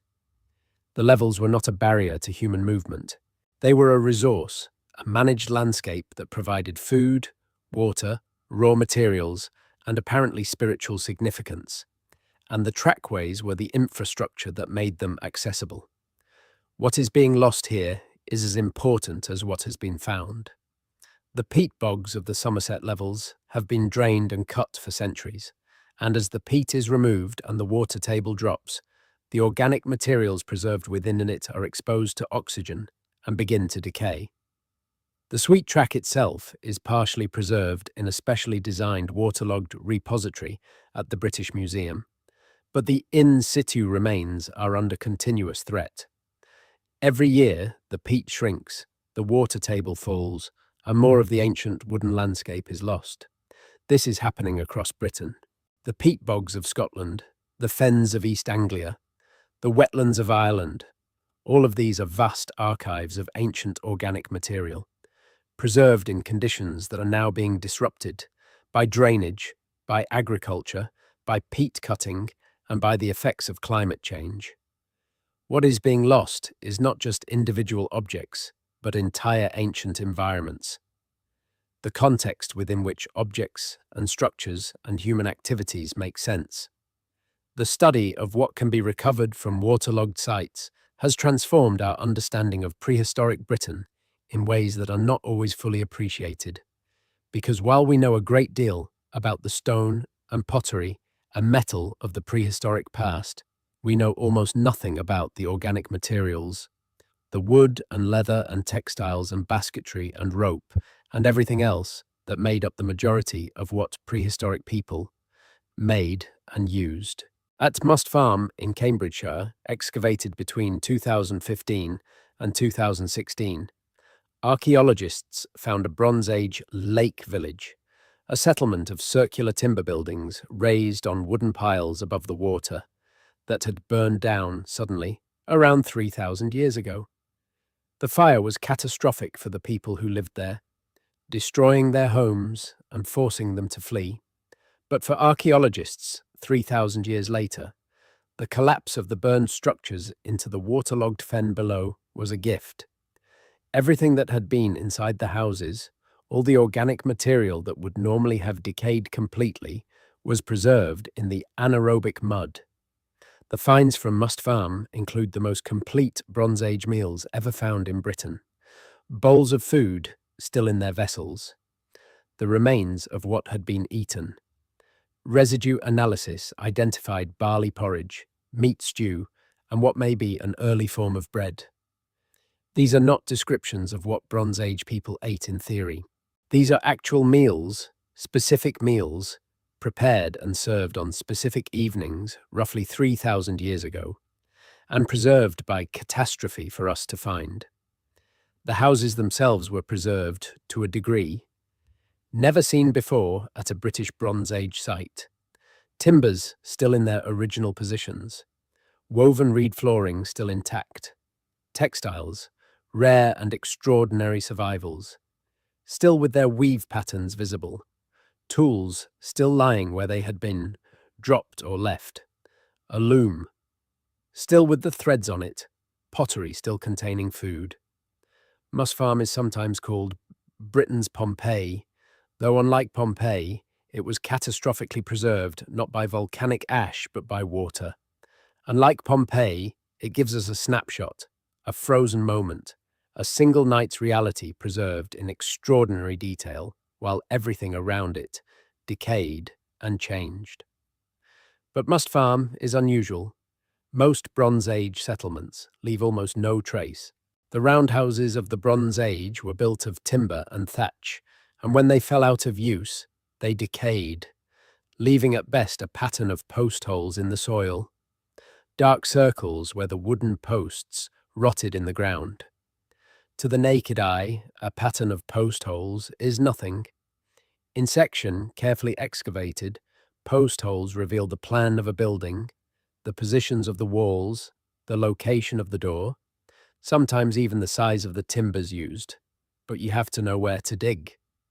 And most of the time, archaeologists do not know where to dig until a combination of aerial survey and field walking and geophysical survey has told them that something is there. This is the fundamental challenge of British prehistoric archaeology. The record is fragmentary. The durable materials, stone, pottery, metal, survive. The organic materials, which made up the majority of what prehistoric people made and used, are usually gone. The structures that shaped daily life, the houses and the animal pens, and the storage buildings and the workshops are usually represented only by their post holes and their floor surfaces. And even those survive only in the right conditions, in soils that have not been too disturbed by later ploughing or development. What this means is that our picture of prehistoric Britain is inevitably incomplete. We see the exceptional, the stuff that survived against the odds, and we call it normal. But it is not normal. It is the tip of an iceberg, and the iceberg itself is mostly invisible to us. This is not a counsel of despair. It is a reminder of the limits of our knowledge and an argument for treating what we do know with appropriate humility. When we say we know what Neolithic people believed, or how Bronze Age society was organized, or what the Druids actually did, we are always making inferences from incomplete evidence. Those inferences may be good inferences, well reasoned and well supported, but they are inferences nonetheless. The ancient past is not fully recoverable. It is a story told in fragments, and the fragments are always being reinterpreted. That is what makes prehistoric archaeology both frustrating and endlessly fascinating. There are always new questions to ask, and there are always new technologies to ask them with. Let us talk about something that has changed the study of British prehistory more fundamentally than any single discovery or any single new technology. Let us talk about ancient DNA. For most of the 20th century, we could identify where ancient people came from and how populations were related to each other, only through the physical characteristics of their skeletons, a method called physical anthropology, and through the objects found in their graves, a method called typological analysis.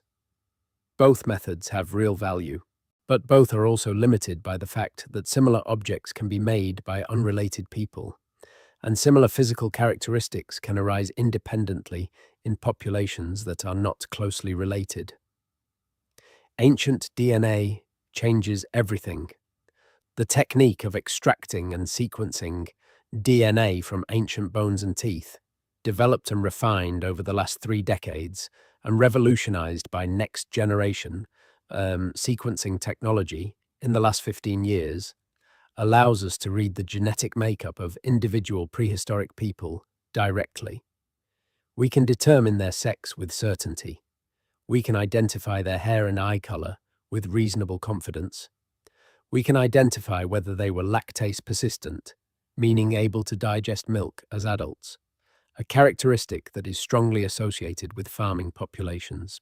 And most importantly, for the study of prehistoric migration, we can determine their ancestry with extraordinary precision, identifying which modern and ancient populations they are most closely related to. The results have transformed our understanding of British prehistory in ways that are still being absorbed.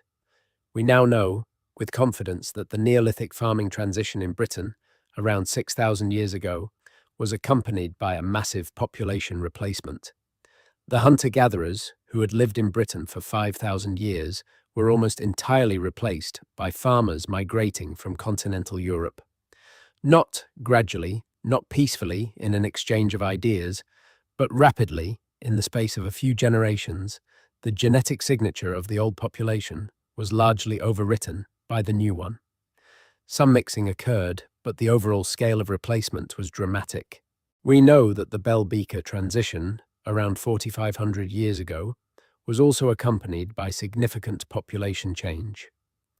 The Neolithic farmers who had built the long barrows and the stone circles were largely replaced, over the course of a few centuries, by a population ancestrally related to the Bell Beaker people of Central Europe, who themselves had largely derived their ancestry from populations of the Pontic steppe in what is now Ukraine and Russia.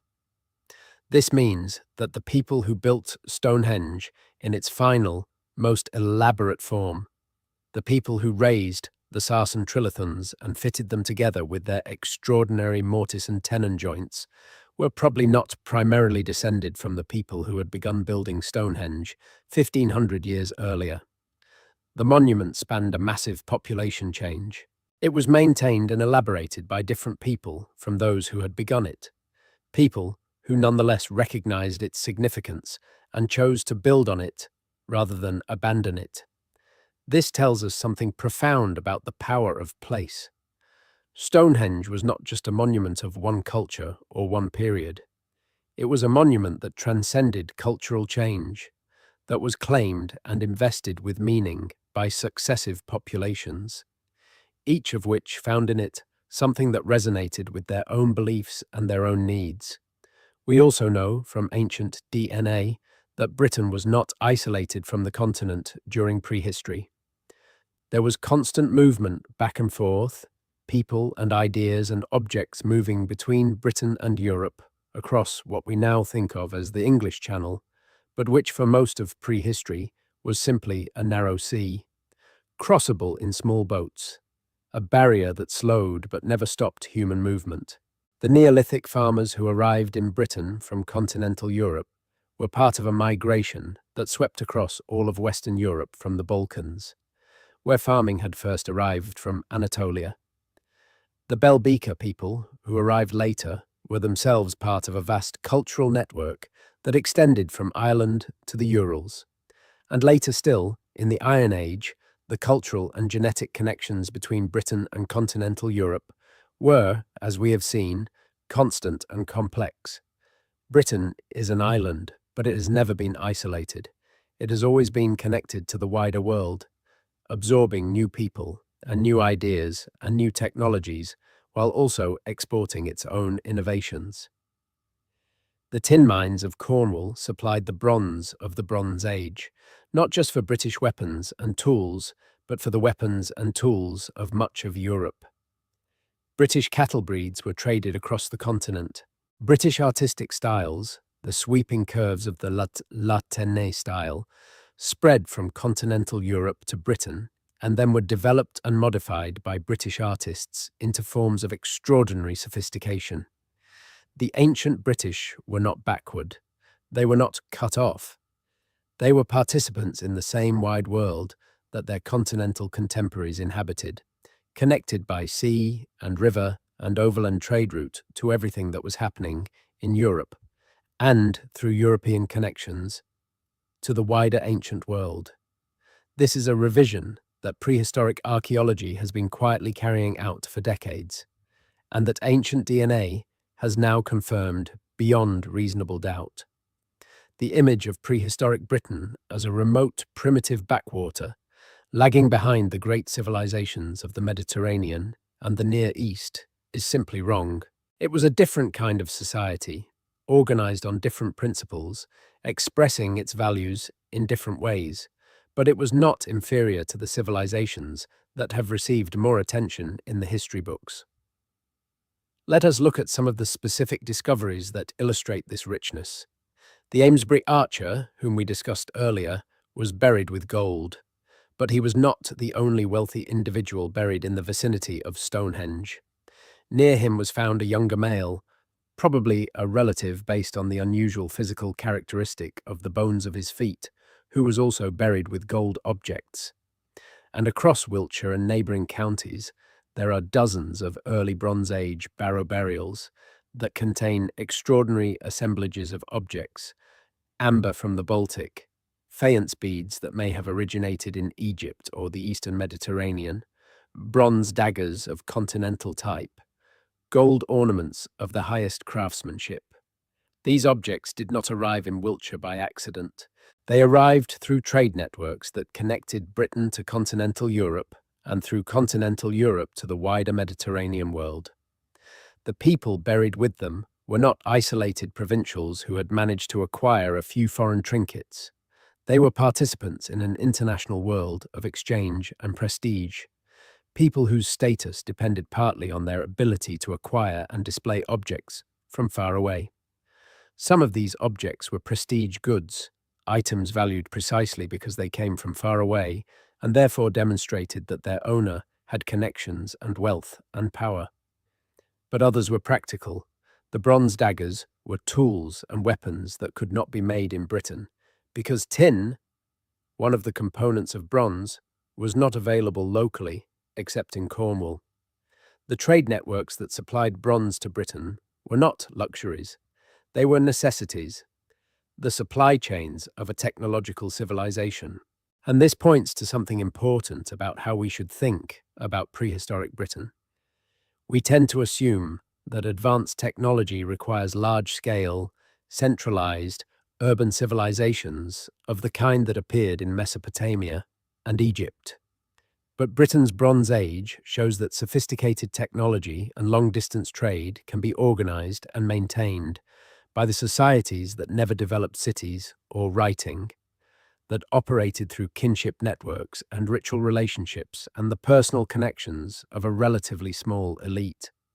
The hillforts of the Iron Age, which we have already discussed, represent another kind of sophistication. Building a hill fort on the scale of Maiden Castle required an enormous mobilization of labor, the coordination of hundreds of workers over years or decades, the management of food supplies to feed those workers, the organization of the quarrying and transport of vast quantities of soil and chalk. None of this could be done without effective leadership, without a system for coordinating collective effort, without mechanisms for motivating people to work toward a goal that they might not personally benefit from in a direct and immediate sense. How was this done? We do not know the specific mechanisms. We do not have written records of the negotiations and agreements and ceremonies and threats that may have been involved in mobilizing the labor to build Maiden Castle. But we can look at the monument itself and understand that it required a level of social organization that is not primitive in any meaningful sense of the word. The same is true of Stonehenge, of Avebury, of the Ness of Brodgar, of every great prehistoric monument in Britain. These are not products of primitive societies. They are products of societies that were organized differently from our own, that distributed power differently, that expressed their values differently, but that were no less capable of complex thought and complex action than any subsequent culture. What they lacked was writing, and this is the key difference, the thing that separates them from what we conventionally call civilization. Without writing, knowledge is fragile. It can be preserved through oral tradition, through ritual, through practice, through the landscape itself, through the monuments that embody it, but it cannot be transmitted with the fidelity and the range of written text. When the social structures that maintained oral traditions collapsed, when populations were replaced or disrupted, the knowledge was lost. This is why we cannot read the ancient British landscape in the way its builders could. The code has been lost. We can see the monuments, measure them, date them, analyze their contents, but we cannot understand the narrative that animated them, the stories and the beliefs and the ceremonies that gave them meaning. We are reading a text in a language we have only partially deciphered, but we are getting better at it. Every new discovery, every new technique of analysis, every new question asked of the same old evidence brings us a little closer to understanding. Let us look at one more aspect of ancient Britain that is often overlooked: the ancient British mind. We tend to assume that people in the deep past thought like us, only with less knowledge. We imagine that if you could somehow transport a Neolithic Briton to the present day, they would be essentially recognizable as a modern person, just confused by all the technology. And there is something to this. The basic cognitive architecture of the human mind has not changed significantly in the last 100,000 years.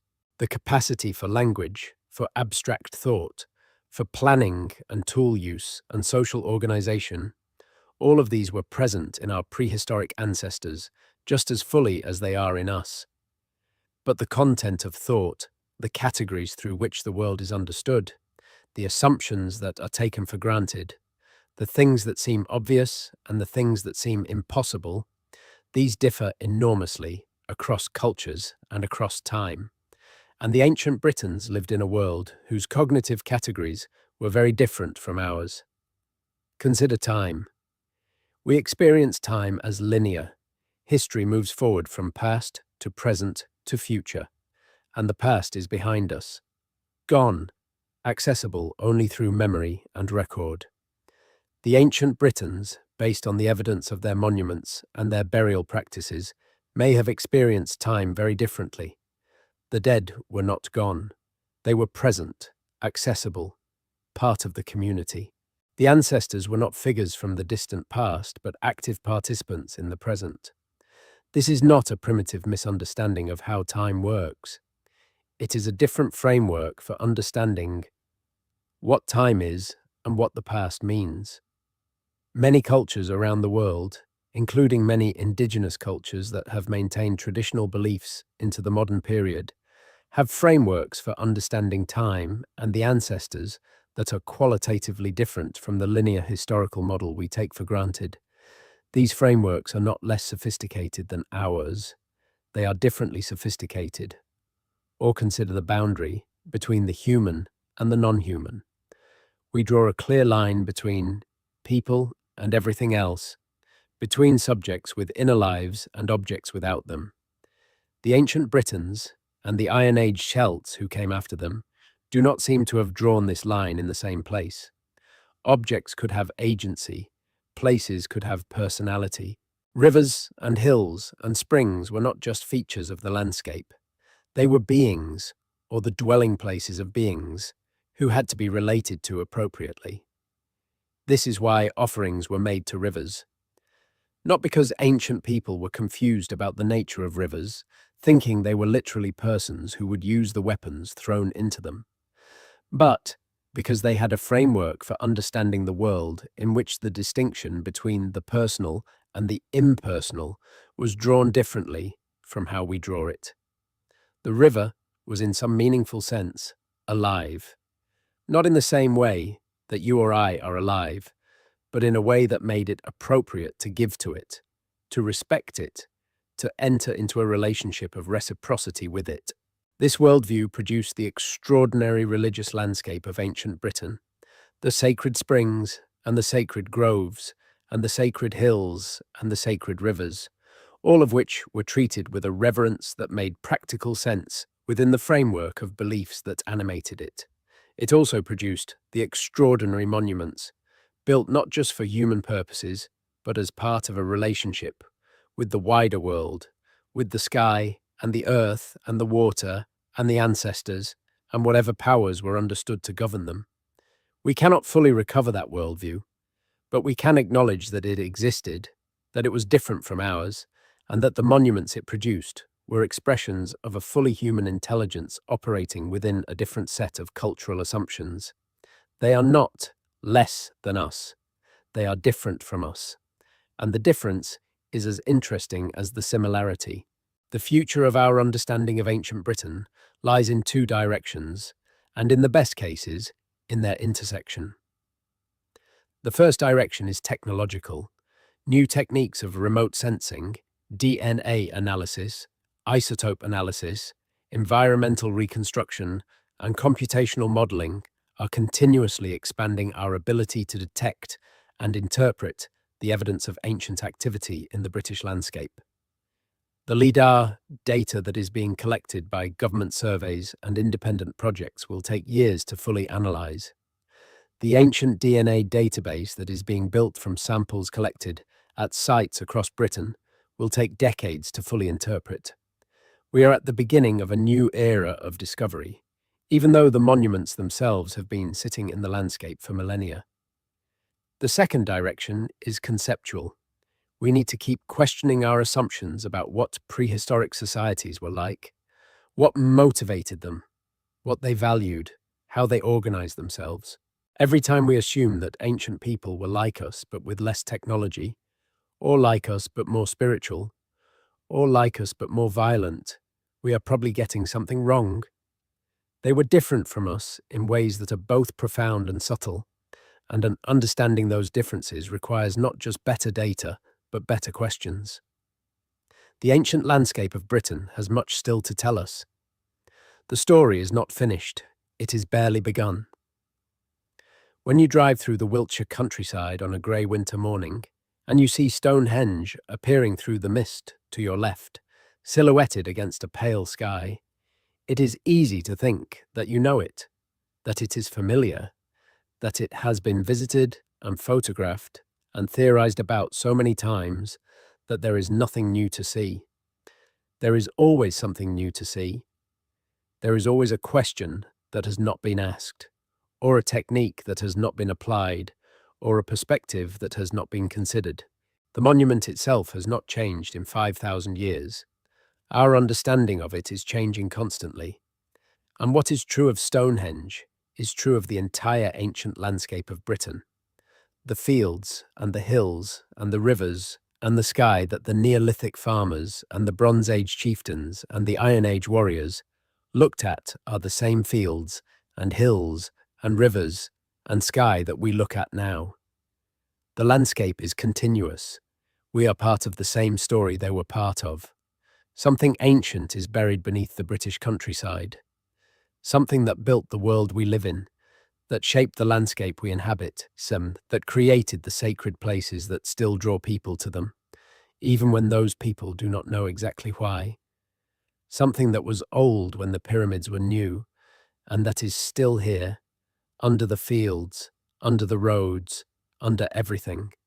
It is waiting for us to pay attention, to slow down, to look carefully, to take seriously the possibility that the people who lived here before us understood things that we have forgotten, built things that we cannot quite replicate, and left a world richer and stranger and more deeply human than the surface of the present can always reveal. The ground is speaking. We are learning, slowly, to listen. Re-audit complete, full script. Issues, fixed. 0 M-dashes throughout entire script. No anti-AI slop patterns detected. All transitions use, but, / therefore, / however. No 4 pillars, header anywhere, pure vidrush. TS prose maintained across all sections, visual keywords embedded naturally throughout, Somerset levels, Must Farm, Cambridgeshire, Wiltshire, Maiden Castle, Stonehenge, etc. Varied sentence rhythm throughout. No three consecutive short sentences without a long flowing passage. No direct on-screen text markers or timestamps. Checks passed. Anti-AI slop. Clean. Mode. VidRush verified. Format. Documentary. Niche. UK history. Word count, approximately 19,100 words total. The living landscape. What we carry forward. There is a conversation happening in Britain that most people are not aware of. It is happening in university archaeology departments and in government heritage offices and in the muddy trenches of excavations and in the clean white rooms where ancient bones are analysed under laboratory conditions. It is a conversation about what we owe the ancient past and what the ancient past owes us and how the two are connected in ways that are still being worked out. The heritage debate. Britain's approach to its ancient monuments has changed dramatically over the last century. In the 19th century and well into the 20th, archaeology was a largely unregulated activity. Wealthy landowners dug into barrows on their estates for sport and for the thrill of finding objects, and sometimes for genuine intellectual curiosity, but rarely with the systematic methodology that modern archaeology requires. Whole barrows were emptied in a day, their contents removed and distributed, their context destroyed, their potential to answer questions about the past lost forever. The development of systematic archaeological method, requiring careful recording of every object in its exact position, every layer of soil in its correct sequence, every environmental sample in its proper context, transformed what archaeology could tell us. An object removed from its context can tell us what it is. An object recorded in context can tell us who put it there, when, and what they put it with, and what all of that means in the context of the site and the period and the culture. Modern archaeology is extraordinarily painstaking. A single day's excavation on a complex site might yield a square metre of progress. Finds are weighed and counted and described and photographed and bagged and labelled. Soil samples are taken for environmental analysis. Photographs are taken of every significant feature in every direction. Notes are made, drawings are made, three-dimensional coordinates are recorded. The amount of data generated by a single excavation trench on a significant site would fill volumes. This painstaking care is not bureaucratic fussiness. It is the only way to extract the maximum information from a resource that, once excavated, is gone. You get one chance. If you rush, if you cut corners, if you fail to record something that turns out to be significant, that information is lost forever. The irreversibility of excavation is what makes it so demanding and so consequential. It is also, of course, what makes the discipline so dependent on funding. Proper archaeological excavation is expensive. It requires trained people working slowly over long periods with expensive equipment and with the time and resources for post-excavation analysis. And in an era of austerity and constrained public budgets, the funding for this work is always under pressure. This matters because much of the most important archaeological work in Britain is carried out in advance of development, as a condition of planning permission, funded by developers rather than by government. This system, known as developer-funded archaeology, has been responsible for some of the most significant discoveries of recent decades, as we have seen. But it is a system that prioritizes speed over thoroughness, because developers want to build, and delay costs money, and the political pressure is always to clear the site and move on, rather than to spend more time excavating something that the public will never see, and that will slow down the construction of houses or roads or warehouses. The tension between development and heritage is not new. It is as old as the idea that ancient things deserve protection. But it has become more acute as development pressure has increased, as housing demand has grown, as road networks have expanded, as the economic value of land has risen. Every planning decision that involves a scheduled monument or an area of archaeological potential is a negotiation between the present and the past does not always win, but it does not always lose either. And some of the most inspiring stories of recent British archaeology are stories of how communities have rallied to protect ancient places that were under threat. The campaign to protect Thornborough Henges from quarrying has been running for more than 2 decades. Local communities, archaeological organisations, and national heritage bodies have fought to expand the legal protection of the site and to persuade the quarrying companies to work around it rather than through it. The campaign has had some success, but the threat is not entirely resolved. The gypsum deposits that underlie the henges are still commercially valuable, and the commercial pressure does not go away. The battle over the Stonehenge tunnel is another example, running for decades and still not fully resolved. The main road that passes close to Stonehenge, the A303, creates noise and visual pollution that significantly degrades the visitor experience and damages the integrity of the World Heritage Site. The proposal to route part of the road through a tunnel has been the subject of planning inquiries and legal challenges and political arguments for more than 20 years, because any tunnelling in the vicinity of Stonehenge risks damaging buried archaeology, but leaving the road as it is also causes damage in a different way and over a longer timescale. These are not simple problems. They involve genuine trade-offs between competing goods, between the need to protect ancient heritage and the need to provide modern infrastructure, between the rights of the present to use the landscape and the obligations of the present to the future. They require the kind of patient, detailed negotiation that is not well suited to political cycles or media news cycles, and they are therefore often badly handled by both politics and media, reduced to simplified narratives of progress versus heritage that obscure the genuine complexity of the choices involved. What is needed, and what the best heritage management tries to provide, is a long-term perspective, not the short-term perspective of the electoral cycle or the financial quarter, but a perspective that takes seriously the fact that these monuments have survived for 5,000 years and that the decisions we make now will determine whether they survive for another 5,000. The people who built Stonehenge were building for eternity. We owe them at least the effort of trying to think on a similar timescale. The people of the past in the present. There is another dimension to the story of ancient Britain that is becoming increasingly important and increasingly complex, and that is the question of who the ancient Britons were and how their identity relates to the identities of people alive today. Modern genetics has shown us that the people of ancient Britain were not all the same, and that the British population of today is itself the product of many successive waves of migration and mixing. The people who built the long barrows were replaced by the Bell Beaker people. The Bell Beaker people were mixed with later arrivals.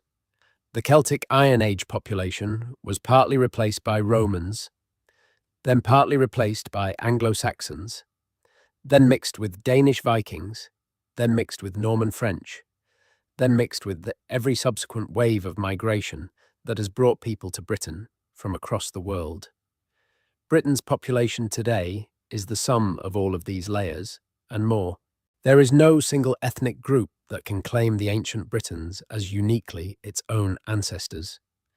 Everyone who lives in Britain today, regardless of where their recent ancestors came from, shares the ancient British landscape, the ancient British monuments, the ancient British history. It belongs to all of them equally. This is not always how it is felt. There are communities within modern Britain for whom the ancient monuments of the British Isles have particular emotional significance, who feel a specific connection to the prehistoric past that is partly genealogical and partly cultural. Celtic nationalism, in various forms, draws on the heritage of Iron Age Britain as a source of identity and pride. Neo-pagan traditions use the ancient monuments as sacred sites for modern spiritual practice. Indigenous revivalist movements in Wales and Scotland and Cornwall seek to reconnect with cultural traditions that they feel were disrupted by conquest and colonization. These connections are real, and they matter. The emotional relationship between living communities and ancient landscapes is not to be dismissed as sentiment. It is part of what makes ancient heritage worth protecting. If nobody cared about Stonehenge, if it evoked nothing in the people who visited it, or saw it, or thought about it, there would be little argument for the enormous expense of maintaining and protecting it. The case for heritage depends on the fact that heritage matters to people, that it connects them to something beyond themselves, that it provides a sense of continuity and belonging and meaning that has genuine human value. But these connections can also become proprietary in ways that create problems. When a particular community claims ownership of an ancient monument, or claims the right to define how it is used or how it is interpreted, they are asserting a privilege that may not be warranted by the actual historical evidence. The ancient sites of Britain were not built by any group that has a direct cultural or genetic continuity with any group alive today. They were built by people who are everyone's ancestors or no one's ancestors, depending on how you look at it. The solution is not to deny the emotional connections that people have to ancient places. It is to hold those connections lightly, to acknowledge that they are partial and constructed rather than absolute and given, and to recognize that the ancient landscape belongs to the broadest possible community, not to any single group within it. The best heritage management takes this principle seriously. Stonehenge is managed as a World Heritage Site, not a British Heritage Site, or an English Heritage Site, or a Wiltshire Heritage Site. Its significance is understood to be universal, belonging to all of humanity, not just to the people who happen to live nearest to it. The same principle applies to Scarabray, to Avebury, to all of the great prehistoric monuments of the British Isles. They are part of the shared human heritage, the collective achievement of our species, and they deserve to be treated as such.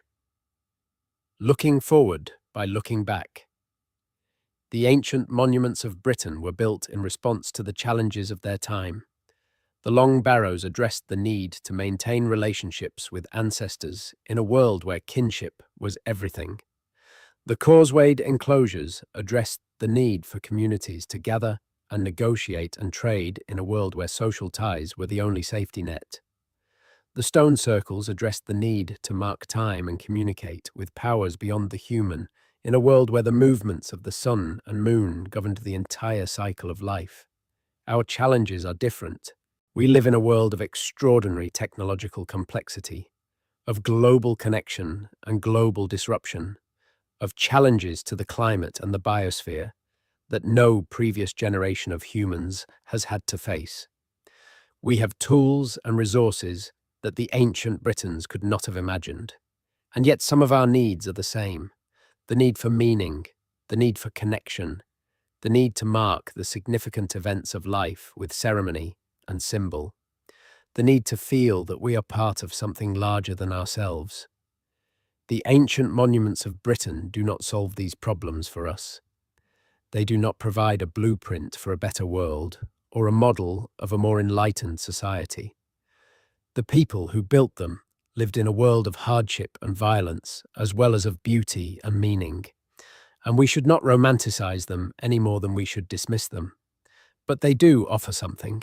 They offer the reminder that human beings have always found ways to create meaning out of the world they inhabit, that the impulse to mark and celebrate and mourn and wonder is as old as our species, and that the monuments we build today will be judged by whatever intelligent beings look at them in 5,000 years' time. What are we building? What are we leaving behind? What will the drones and the LiDAR scanners of the year 7000 see when they look at the landscape we have made? Will they see the marks of a civilization that understood its relationship to the earth and to time, that built carefully and sustainably, that left the landscape better than it found it, Or will they see the marks of a civilization that consumed without restraint, that built for immediate use without thought for permanence, that treated the land as a resource rather than a relationship? These are not archaeological questions, but they are questions that archaeology makes it impossible to avoid.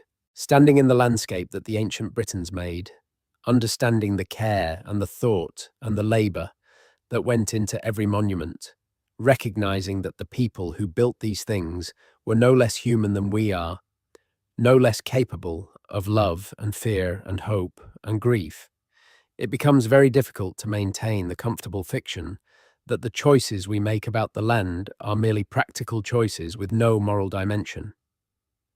The ancient Britons lived in a world where the relationship between human beings and the land was not a metaphor or a sentiment. It was a daily, practical, life or death reality. The health of the soil, the movement of the water, the behavior of the animals, the patterns of the weather, all of these were things they understood with an intimacy that is almost entirely lost in the modern world.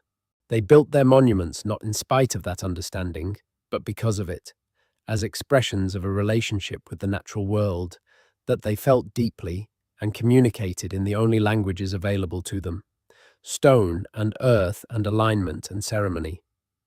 We have other languages now. We have science and engineering and art and law and politics and technology.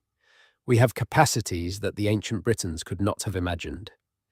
But we have also lost something that they had: a sense of being embedded in the natural world, of being part of rather than apart from the landscape we inhabit.